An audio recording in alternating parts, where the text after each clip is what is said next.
Good morning, boys. Again, we are going to meet for a next new session. So, happy lockdown to all of you. Are you happy in the lockdown? Yes. We all are into our homes, quarantined for the next 10 to 15 days, and we are still hope a new morning. World will soon be a better place. We are going to start our new session with our new chapters. So, happy to see you again. Thank you. Good morning, boys. We are present here for the new session, ISC Economics. First of all, I have to discuss regarding the syllabus of this whole session. You have read economics in class 11 also, but we can say that economics you have read in class 11 and economics which you are going to read in class 12. There is a bit of difference. Class 11 you have read about Indian economic development and the statistics. Majorly in class 12 we are going to discuss regarding microeconomics and macroeconomics. There are two separate parts. 11th we have discussed regarding Indian economic development and statistics. 12th we are discussed regarding microeconomics and macroeconomics. So let me tell you regarding the syllabus of the economics. So what is the syllabus of the whole system? The syllabus comprises of primarily two parts. First part comprises of microeconomics, whereas the next part comprises of the macroeconomics portion. What are the two parts? Microeconomics and macroeconomics. Now, what is microeconomics and macroeconomics? What's the difference between these two? We can say that, suppose, micro. The word micro resembles small. That is, economics that deals with the smaller aspects. Very simple aspect, we can say that. Majorly, microeconomics deals with the smaller aspects of the economy. What are the smaller aspects, sir? Like, suppose, we are discussing regarding the sale of noodles in Lilua. Suppose you are discussing regarding a smaller place, sale of noodle at a smaller place.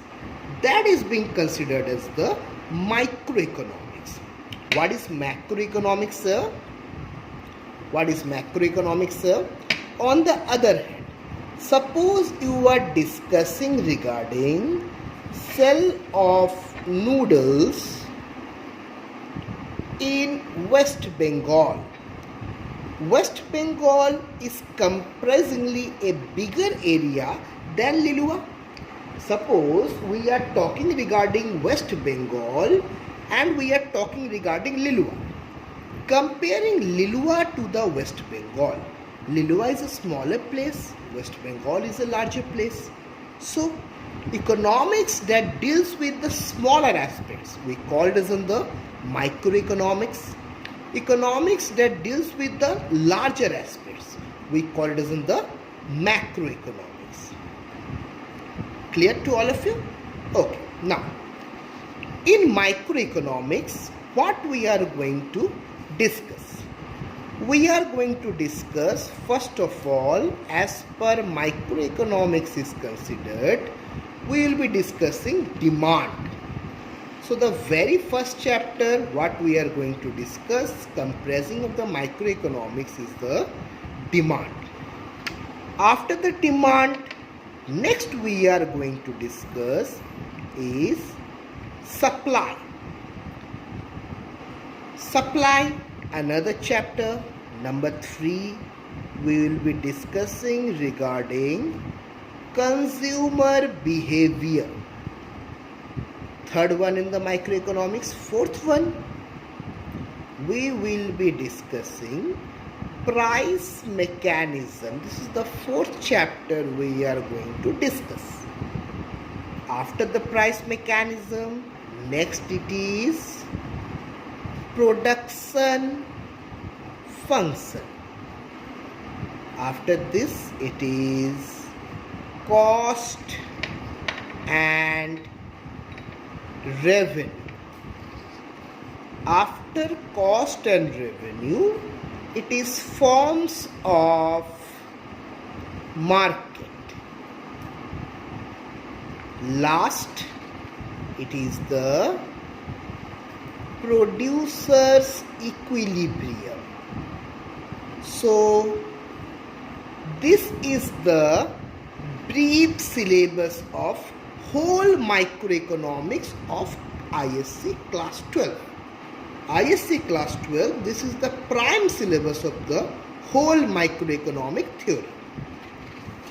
Next, we are going to discuss regarding the syllabus of the macroeconomics.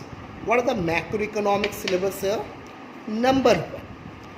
First macroeconomics, it is Keynesian economics. What is it here? It is Keynesian economics. We will discuss later what is Keynesian economics, but on a very simple note we can say that Keynesian economics is economics. It's a separate branch of economics, specially developed by Sir John Maynard Keynes, that is J.W. Keynes, and it discusses the economics theories as a whole. Next, after Keynesian economics, we will be discussing regarding money. All of you must have read regarding money in the throughout your life, but what are the economical aspects of the money we will be discussing in this chapter. After money, we will be discussing banking. Then it is balance of payment. We can in short easily say that it is BOP. In the later part of the syllabus, while we will be discussing regarding balance of payment, we will refer it as in the BOP only. Then it is public finance. And last but most important, it is national income.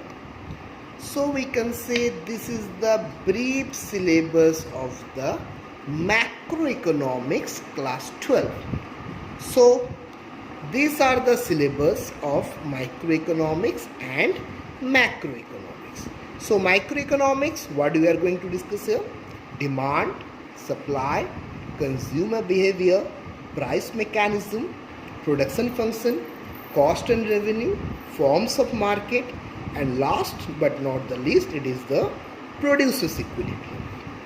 While on the other hand, discussing regarding the macroeconomics, first one is the Keynesian economics, next is the money, next is the banking, balance of payment, public finance, and last but not the least, it's the national income. So this is the whole syllabus of class 12 ISC economics. First of all, many of you might have heard or might have asked me that, sir, if we haven't concentrated much on economics in class 11, do you feel any problem in class 12? Dear Definitely, you will face a little bit, but what you have read in class 11th and what we are going to read in class 12, they doesn't have much resemblance.